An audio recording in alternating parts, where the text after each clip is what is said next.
A lot of what you do comes out of an observation, like something you really just see and that catches your eye, and this is just an image of your hand lying in the sun. For me, drawing is hugely important. So I've put drawing in the middle of the trip and called it in the title. But the other thing, and I think it's a very, very raw painting, which I like, the actual paint, the application and the image, it's not dabbling around with refinement, it's raw, it's very, very immediate.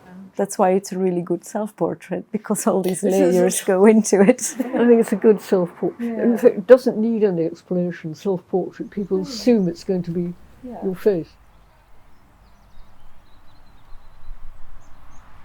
I started with the drawing, and then the central canvas is taken from the drawing.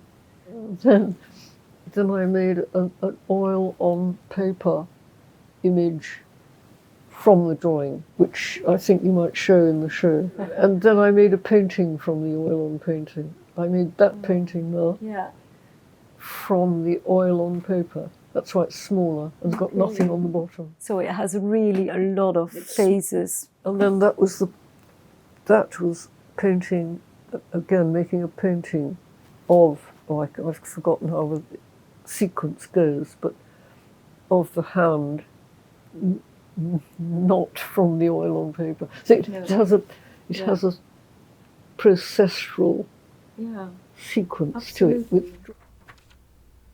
I hope there's a connection, because I always hope that you're painting something, a person, and the final thing needs to be part of that person and part of how it comes out and part of, I don't know, everything, the time you're in, the ideology, the process of painting, the subject, me, the object, they all have to be there, but part of the object has to remain. I think that needs to happen.